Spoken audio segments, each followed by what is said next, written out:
have a new goal, right? So it's not a new goal, it's an old goal, and it's been going on now for a while. Is a super duper long overdue deep clean of my shop. As you can see, the floor has been painted. There's still shit piles everywhere, but I'm working on it, right? All cleaning projects require disassembly before cleaning, just like a quality firearm. Part of this cleaning project was if you've ever worked in a shop, and I've worked in a lot of shops, I've worked in a lot of body shops, I've worked in a lot of wood shops, I've worked in a lot of shops, period. One of the #1 issues with any shop is every time you drop something on the floor, particularly a 10mm socket that flew off the end of an impact gun, that socket is going to rocket across the shop. It's going to spin for 5 seconds, if not longer, and then as soon as it starts to slow down, it rolls directly underneath your toolbox. And I don't care who you are, that's what happens. There's 2 constants in this shop. One is shit rolls directly underneath every single toolbox or bench or whatever every time I drop something, without fail. It happened in the body shop. It was amazing. You could drop a roll of tape while masking off a car, and every single time without fail, that roll of tape would go directly underneath the center of the car. And then you had to get a broom out and drag the tape out, and then the tape was dirty. And the same thing happens here.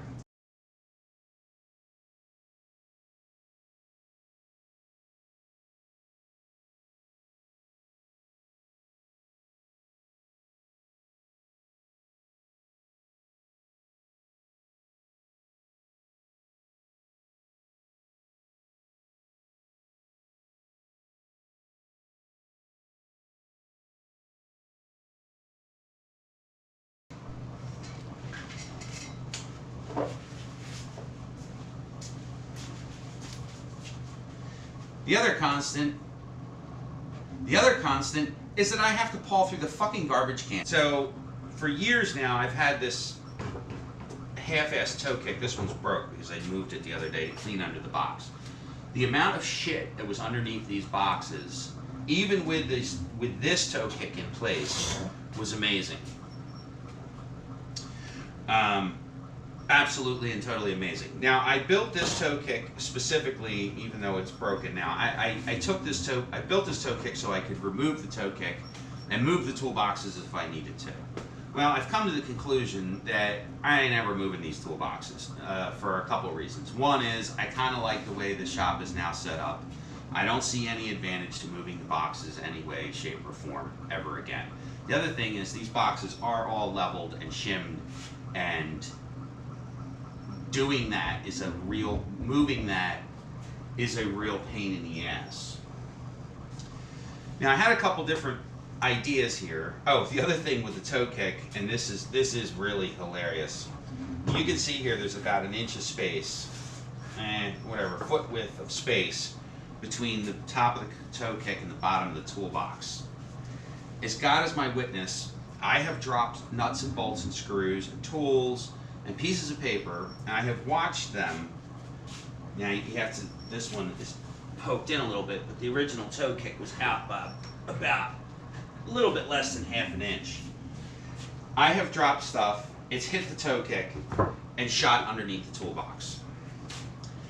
Those days are now going to be officially over. Now, what I'm going to do is, I'm going to remove this toe kick, which is just 5/4 board. I'm going to rip about 2 inches off the bottom of all of these. I went over to our favorite Home Depot and I grabbed a sheet of 1/4 inch underlayment and I ripped it to 9.5 inches because that'll bring the toe kick up to 9.5 9.5 inches. Well, you're going to notice, well, obviously you notice that it's taller than the bottom of the boxes. These trim pieces run all the way to the bottom of the boxes, so I have to notch the boards, the 1/4 inch, around the toe kicks. Now, the 5/4 rip I'm going to attach to the bottom of the toe kick. I'm no longer in an industrial shop industrial setting. If I was back at the body shop and I got this ambitious, I would probably use 3/4 inch plywood, or a minimum of 1/2 inch, probably 1/2 inch, cheap plywood. In my old shop, I just had some 4x4s, or I don't even know what I had. So actually, for decades, I never had anything under my boxes, and then for decades, when I finally would do my Christmas Eve cleaning, there'd be this much dirt underneath my box, not to mention tools and parts and all kinds of other shit. So that's the game plan. I'm going to attach the ripped 5/4 to the bottom just to give it a little bit more stability, because this stuff is like a wet noodle. Again, I work by myself. I don't have guests in here very often. I do have guests, but not on a regular basis. The most important guest I ever have in here is my wife.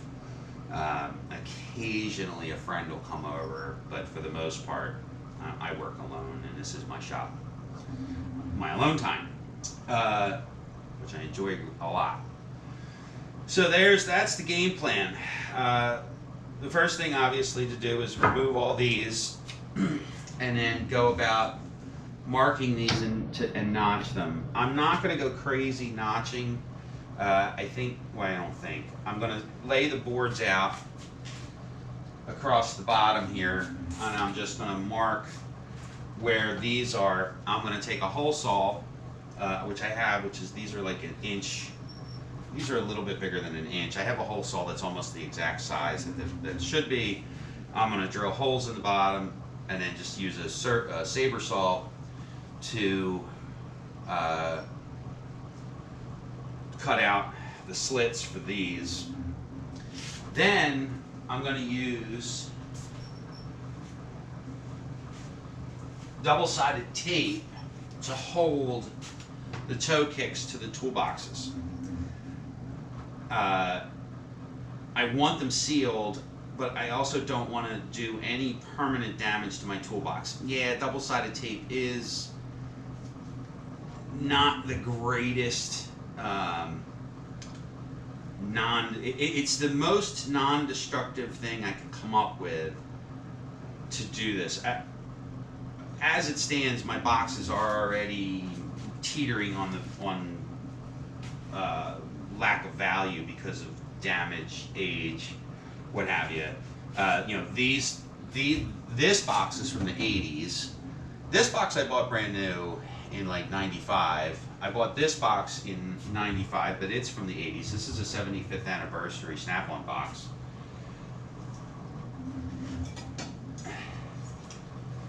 I might actually put this thing back on it. This actually had two of these. One was over here, and then another one was down here. I don't know what happened to that one, but I do have this one. I took it off because I didn't want it to get damaged in the body shop.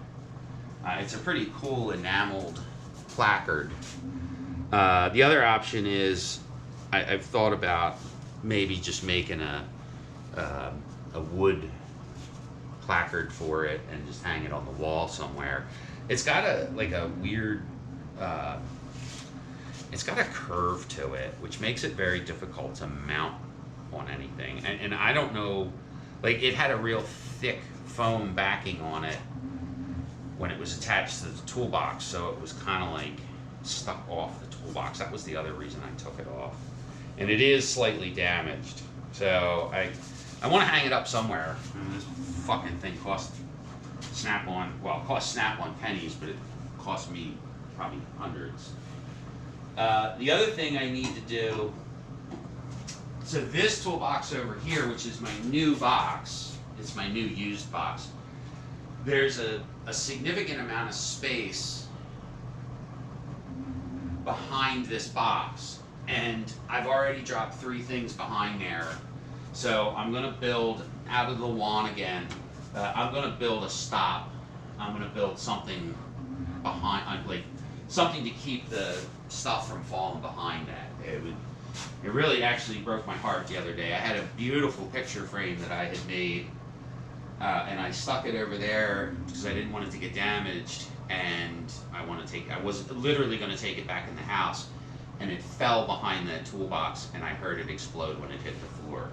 So that was a little disheartening. So that's going to get fixed.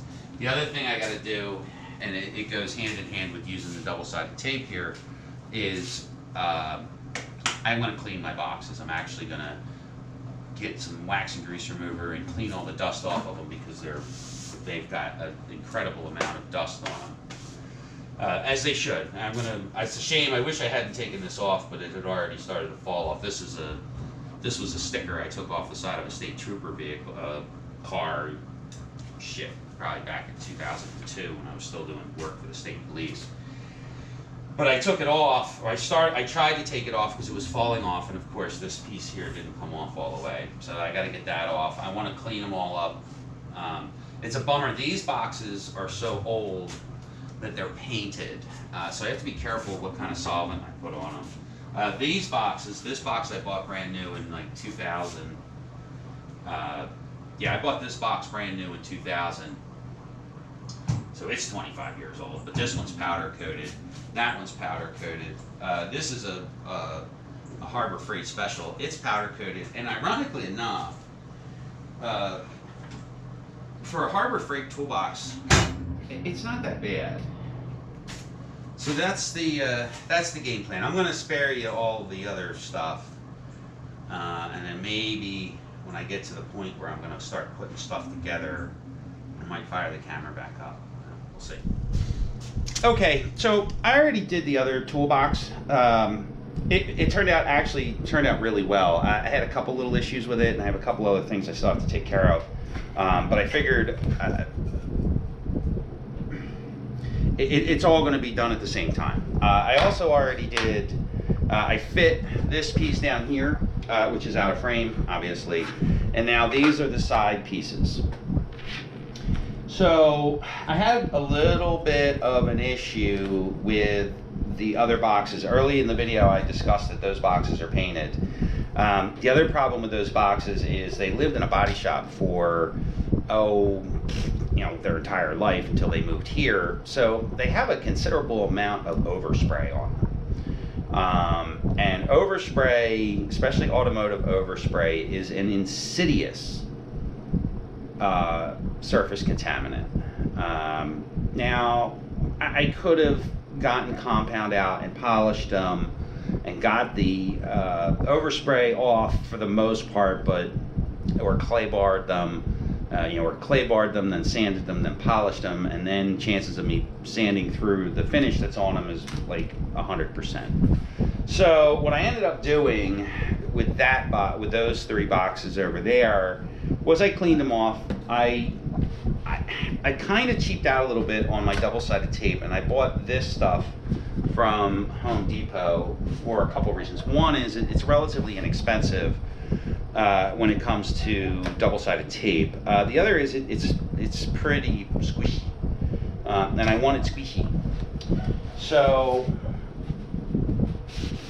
because it's what I'm sticking these to is kind of an irregular surface. I could show the joints on the toolboxes where they fold the pieces together to weld and then spot weld them, but it's not important. Oh, Ralph barking away again. I'm gonna put some double-sided tape on, right? This stuff actually does work relatively well, and I explained earlier, I'm trying to retain some of the resale value on these toolboxes. So what I ended up doing on the other side, shockingly enough, I used a little hot glue in a couple key spots, to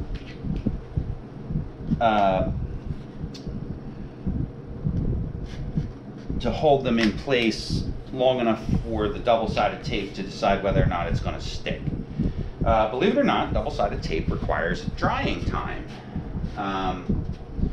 Once you expose it and stick it, it doesn't necessarily immediately adhere to whatever it is that you're adhering it to.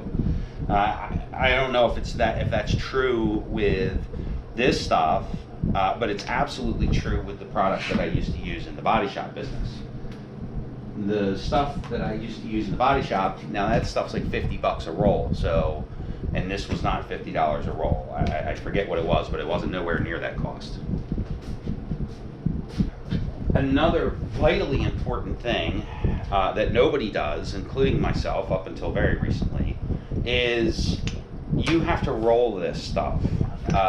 This is literally an adhesive roller. You have to roll it on, and you've got to press it down really hard. Shockingly harder than you think you should have to get it to stick. If you just stick it on, right, if you just stick it on there, it falls right off. If you stick it on, roll it on, and let it sit for a minute or two, it actually sticks a lot better. This is literally decades of experience here. Again, this double-sided tape I'm not too sold on. The gray stuff that I used to get from the body shop, or I used to use in the body shop, that stuff was way better, way more tenacious. But it's not as thick. So, and I didn't feel like spending all the money or going down to my auto body supplier or ordering it from Amazon. I got lazy. Home Depot's only 5 minutes away from my house, as everybody knows. The other thing is, and this is kind of the hilarity, right? Now that I have a 3D printer, everything gets 3D printed. So I made these. I designed these in Tinkercad, and these are corner guards or corner connections. Now, if I didn't 3D print these, I would have made these out of aluminum. One way or the other, they were going to get corner guards. I 3D printed these out of PLA. I did screw up a little bit. I broke one. I'm not going to reprint it. When I designed them, I didn't put countersinks in. So what I ended up doing was actually just taking when I printed them, I printed the holes. The holes are wider than they needed to be.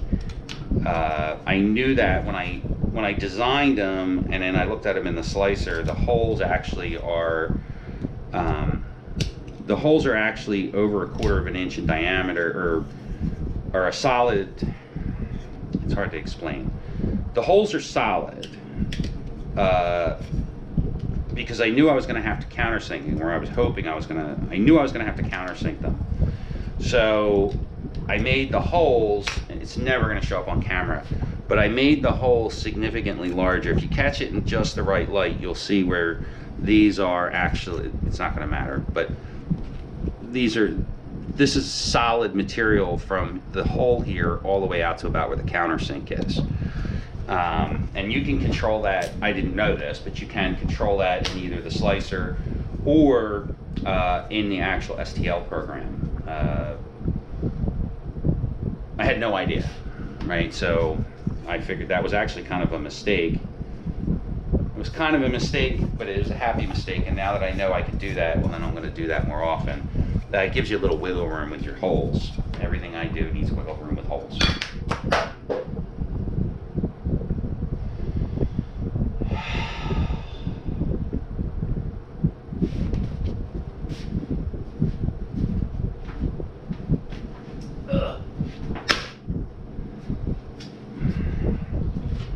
So, how am I going to attach these? Well, a couple of options here. You'll notice this is notched out. I need to attach a screw block to this. But we're going to do that once I set the other ones. Another thing with double-sided tape is you want to make sure before you put it where you want. Two things you don't want to do with double-sided tape. One is not roll it down, and the other is try to peel all the tape off peel the backing off at one time and then try to get it to stick straight. And it's asking for trouble. So again, the vast majority of moldings and ditties and doodads that gets stuck on cars nowadays, it's done with double-sided tape. They do that because for rust issues. So I have an extensive experience with double-sided tape, almost too much of an experience with it. So this is this side here. I have the front, and then I'm going to do this side over here real quick. Which I'm probably going to cut that out. I glued. Oh, so this is the leftover pieces from the old toe kick. So I ripped it. This is 5/4 board. I ripped it down to 2 inches, and I glued and stapled it to the front here to give the toe kick at the floor a little bit more kick. I could have done it with. I could have just left the 5/4 board, but I wasn't really. It just didn't fit right with the wider 5/4 board. So I ripped it down. Also, I wouldn't have had enough. Well, I would have had enough because I already had it in place. But I ripped it down. It didn't need to be that wide. So I ripped it down to this 2 inches. The next step in this process, well, the next step is putting these together. But the next thing I'm going to do after I'm done doing this is we're going to caulk it. And then I have the floor paint that I painted the floor with, which is going to be what I paint these with. But it seems like it's pretty decent stuff, and it'll match relatively well.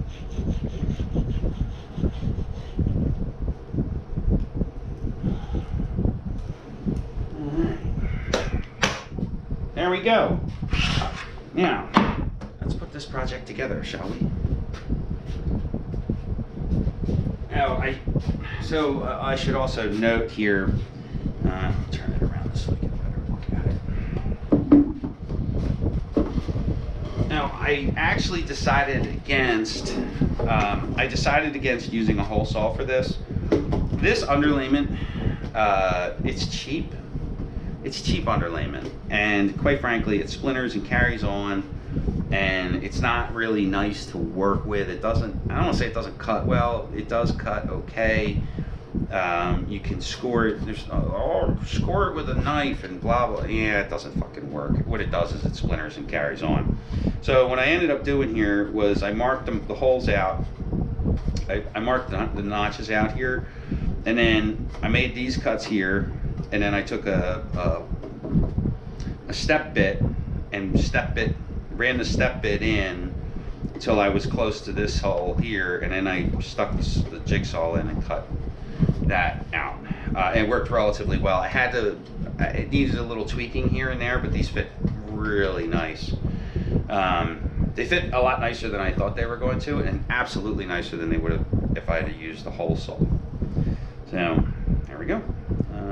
Let's see if we can get this thing to stick on, and hopefully I won't have to put hot glue on this one. I don't really want to put hot glue on it, but the hot glue comes off. It's not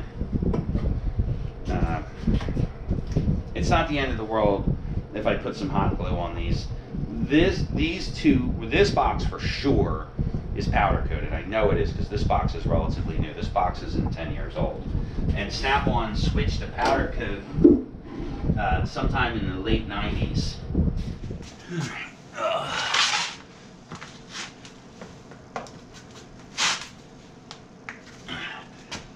So before I go too far, if you're not familiar with this thing, this is a concrete finishing board.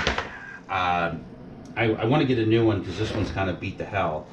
And actually I want to put carpet on the bottom of it. But this is the greatest thing for my knees I ever bought.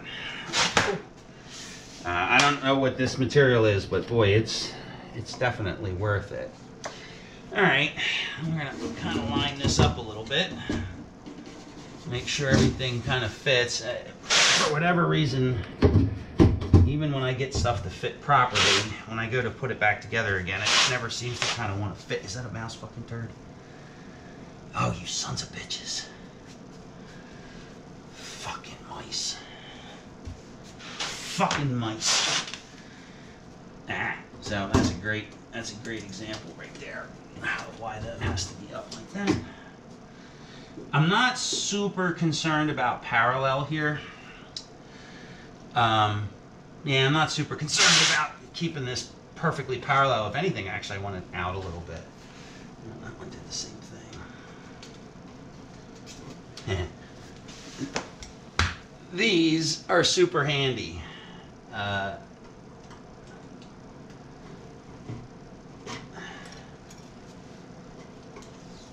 Check.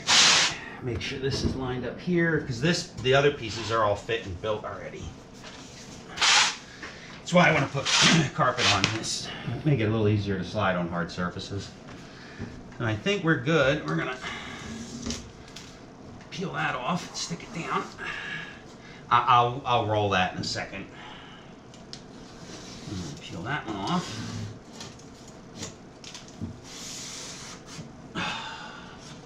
Stick it down.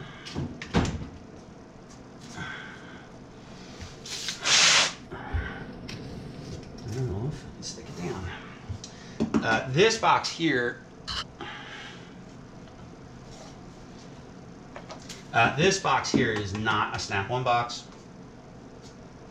This is actually a Harbor Freight one. I mean, quite frankly, I was going to buy the Snap-on hang-on, but, you know, not for nothing.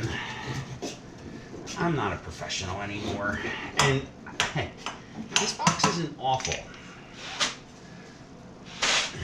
It's not awful.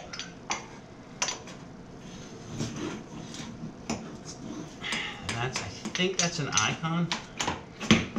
Let's put it this way. It was $1,000 cheaper than the Snap-on equivalent.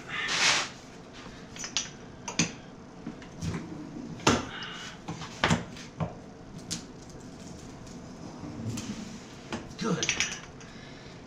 Yeah, there's significantly better stick on this one. Now let's do the ends. There's a little bit of engineering that has to be done on the ends here still. So, it's over there. Doesn't matter. I gotta get up and cut something again anyway. So, the other thing I need to do is put a block in here for something to screw to so this will stay together. So, I just have this hunk of scrap here. And move that out of the way. Fuck rulers. Rulers are overrated. And it doesn't need a ruler. All right, go cut that one. All right, so the next thing I'm going to do is glue this block in there like that. Right? Actually, I might do it a little bit higher. Yeah, somewhere right about in there. Check that again, make sure that's going to fit. Yeah, we're actually going to put it up a little high. Now, old Auntie Fezzy and her hot glue here. This is purely to hold this in place. Oh, there we go. That's purely to hold it in place till I can get the screws in it.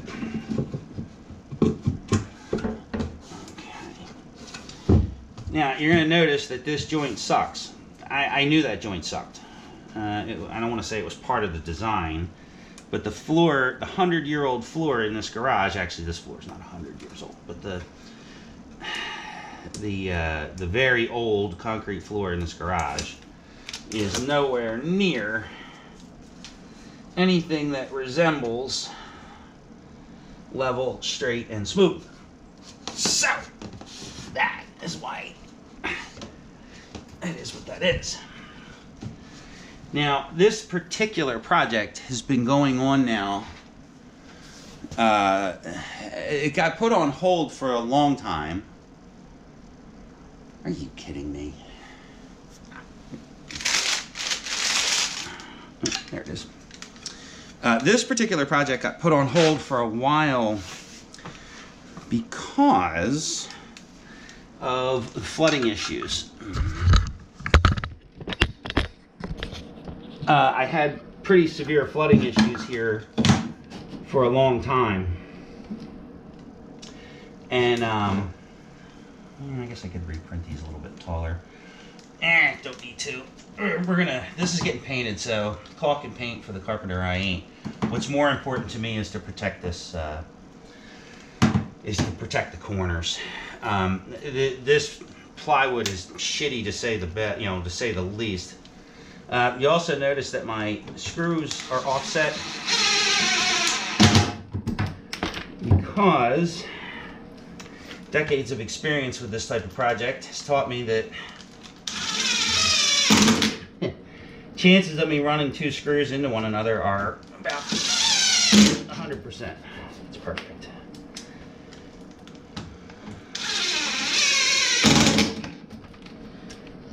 And the impact gun and this PLA plastic do not like each other. I already cracked one.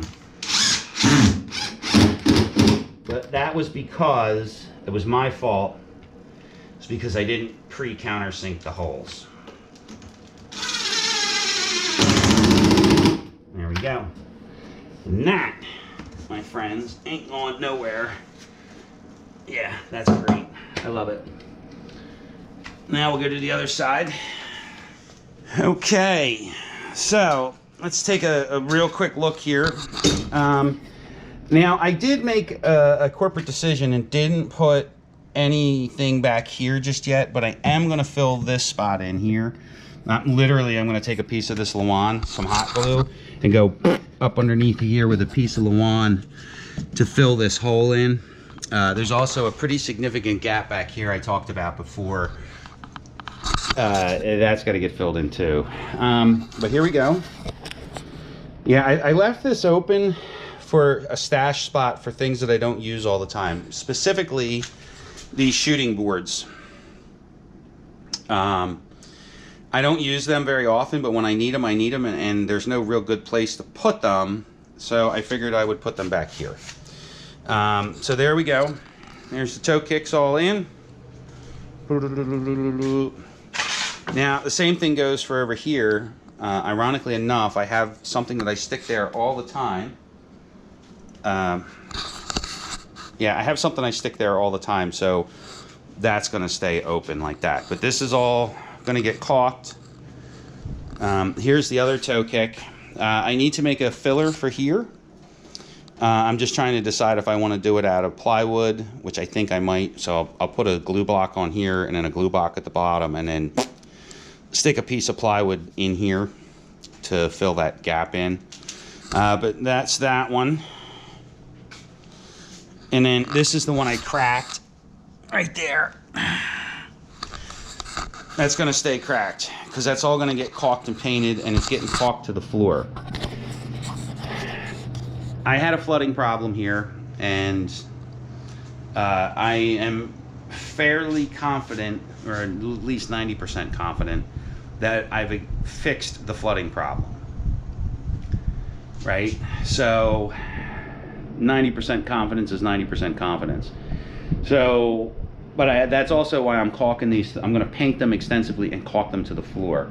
The water came in over here. The last time I had water in the shop, it came in right by that door.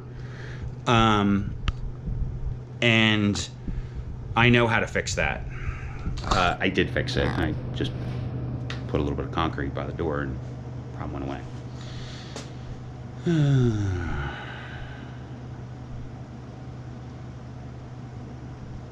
Okay, stay tuned for part 2.